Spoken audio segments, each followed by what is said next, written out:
2016 সালের পর আইপিএলের ফাইনালে রয়্যাল চ্যালেঞ্জার্স বেঙ্গালুরু সব মিলিয়ে চতুর্থবার ফাইনাল। পাঞ্জাবের মুল্লামপুর স্টেডিয়ামে এক পেশে জয়, মাত্র 102 রান তাড়ায় 60 বল বাকি থাকতেই 8 উইকেটে জিতে ফাইনাল নিশ্চিত করল রয়্যাল চ্যালেঞ্জার্স বেঙ্গালুরু। নিউ চণ্ডীগড়ের মুল্লামপুরে অবস্থিত মহারাজা যদবীন্দ্র সিং আন্তর্জাতিক স্টেডিয়ামে খেলা প্রথম কোয়ালিফায়ারের আইসিবি অধিনায়ক রজত পাতিদার টস জিতে প্রথম বোলিং করার সিদ্ধান্ত নেন।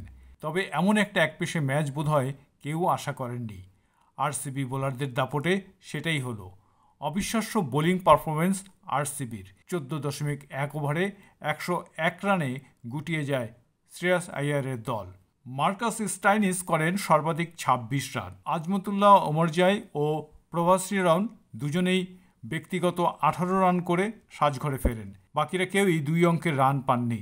জাস হ্যাজুদ এবং সুজেশ শর্মা পেলেন 3টি করে উইকেট। আইপিএল 2025-এর ফাইনালে প্রবেশের জন্য রজত পাতিদার অ্যান্ড কোংয়ের 20 ওভারে 102 রানের প্রয়োজন ছিল, যা তারা ফিল সল্টের বিস্ফোরক ইনিংসের সুবাদে মাত্র 10 ওভারে অর্জন করে। বেঙ্গালুরুর হয়ে ইনিংস ওপেন করতে আসা বিরাট কোহলি দলকে দুর্দান্ত শুরু উপহার দিতে গুরুত্বপূর্ণ ভূমিকা পালন করেন।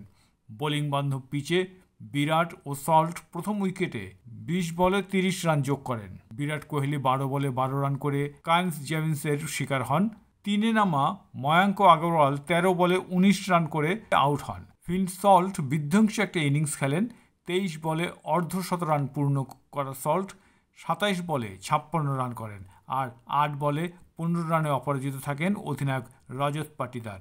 আরসিবি 2 উইকেট হারিয়ে 10 ওভারে জয়ের লক্ষ্যে পৌঁছে যায়। 2016 সালের পর এই প্রথম আইপিএলের ফাইনালে পৌঁছে গেল আরসিবি। পাঞ্জাব কিংসের প্লে অফে কম রানে গুটিয়ে হোঁচট খাওয়া অবশ্য প্রথম নয়।